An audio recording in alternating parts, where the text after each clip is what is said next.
Hi everyone, it's Alexis Hasselberger here, time management and productivity coach. And today I want to be talking about what's on my mind, and that is school. Virtual school round two is coming up. It's right around the corner. Most kids in the US are going to be in virtual school. That's where we're all starting. And so we are at it again. I bet most of us did not think we would be here, but here we are. And so I want to talk about how we can set ourselves up for success to make sure that this year is better than last year because we've had some time to prepare. So, a few things. First, we want to set up our kids for independence.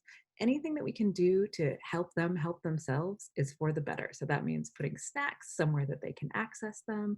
That means making sure that they know how to use the printer, that they know how to access Zoom. What are all the things, the little life skills that we can teach our kids right now to help them be independent during the workday so that they interrupt us less so that we can get more of our own work done, right?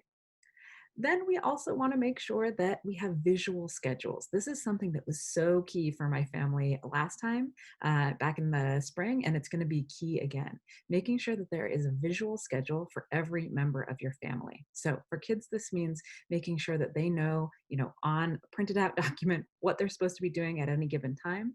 If your school is not providing a digital schedule, then make a Google Calendar and make it accessible for your kid. Put the Zoom links in there. So make it really easy for them. For yourselves also, create a schedule and print it and put it up everywhere. If you don't have a home office, that's fine, but put it on the back of your laptop. All this schedule needs to have is times on one side, days on the other, and then in the cells where you're going to be having meetings, mark it red or something like that, so that it's really clear that you're not to be interrupted during those times, unless the house is on fire or somebody's bleeding, etc. So those are the times that you can't be interrupted. Visual schedules, totally key. Put them everywhere. You also want to be thinking about supply accessibility, right? So, school supplies. Do your kids have what they need? If you can have a basket or a box for each kid that just has all the things they're going to need during the school day, the pencils, the pens, the hole punchers, whatever those things are that are on the back to school list, having them in one place where your kid knows where they are, can get them on their own would be great. Another thing I learned last time, put the printer somewhere everyone can access it. This was a mistake that I made. The printer was in my home office, and I cannot count the number of little notes that were slipped under my office door telling me that I needed to print something when I was in the middle of a meeting for one of my kids. And so put the printer somewhere that everybody in the family can access it so that it is not behind a closed door. You also want to make sure that everybody has their own space. So, kids included, everyone needs their own workspace. Now, you don't have to have a different room for every person. That's not really, something that's going to be accessible for everyone. If you do have a different room, you can put people in, all the better. But otherwise, just having a workspace for each person. So, making sure that there's a comfortable chair, that there is a work surface of some sort, that they've got their supplies near them, and that there's a place to put these things away at the end of the workday or the school day. So even if that's just a cardboard box that, the laptop or the tablet and the school supplies, et cetera, go into, and then you kind of slide that under the couch, making sure that there is both a space to work and a space to put that stuff away at the end of the day so that we can have some boundaries and some separation between our school and our work life and our family life. Another key thing that we learned was headsets. So we need everyone in our house to have headsets on. This was not something that I used before. Quite frankly, I just found it annoying to have headphones on all the time. But now headsets are totally key, especially with everybody all in the same space. Now, we got these like big gamer headsets. They're very ugly, but they are super comfortable. They fit even on my little kid. They have a little microphone. They are comfortable. You can hear through them. And most importantly, they don't pick up background noise. So nobody's going to hear your kids, even if they do call your name through your little microphone, and you're not going to hear your kids teachers, etc. So getting a headset, having one for everyone, that's become something that was important. This doesn't have to be expensive. There are lots of really inexpensive headsets that work just great. We also want to make sure that there's a plan for after school. Our kids used to be in activities or they used to be in aftercare, but they used to be kind of taken care of until, I don't know, 5 or 6 o'clock, right? And now when the school day ends, that kind of partial supervision that they have from virtual school is ending too. And so we need to have a plan for what happens after school because likely you're not finished with your work by 3 p.m. And so you've got a few hours left of work, and we need to make sure that they're occupied in some way. So this can be different for every family, but you want to say, do you want them to go outside? Is there a backyard that you have they can play in and you just want to kick them outside? Do you want them to have quiet reading time, or do you want them to be finishing up all their homework so that all that's done by the time that you're done with work? Um, in my house, one of the things we instituted is that our kids have to clean the kitchen after school because you know what?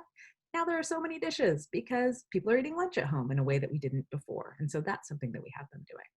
And if you have decided that, you know what, in your family, you're just going to let those kids use their tablets or their video games or whatever because you need to get your work done and you want it done without complaint, then no judgment on my end. We are using the tools that we have at our disposal. And so if you want to just go full on screen time, as I have done this summer at times for sure, then just do that, right? Don't have any guilt around that. And then we want to think about what is kind of the general overview, philosophical view that we want to have for the school year and the work year when we're all in virtual school.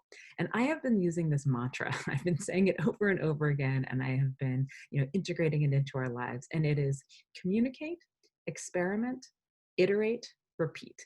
And so what that means for us is that, we're not going to get it right all at once, right? This year is going to be different than last year was. So even though I feel like I've had this great plan for this year, I'm sure that there's going to be things that, throw it for a loop. And so what we want to do is to make sure that we're talking about those things. What this means for us is we just have 3 little questions that we can ask every day. And often we'll do this at dinner time. And this is, first, what went well today, right? What went really well that we kind of want to double down on tomorrow? Second, what didn't go so well today? And then third, for the things that didn't go so well, what can we try tomorrow to make it better? See if it'll work. And so when we do this, we're continually improving, we're continually experimenting, we're continually communicating about what's working and what's not working, and we're making little bite-sized incremental improvements every single day.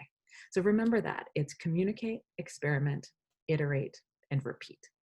And then finally, if you have little kids and they're not quite in school yet, or maybe they're in school, but they're not really independent yet. So I'm talking babies, I'm talking toddlers, I'm talking preschool, I'm talking younger elementary if they're not able to read yet, or they're not able to navigate a computer on their own, then you've got a whole different ballpark going on, right?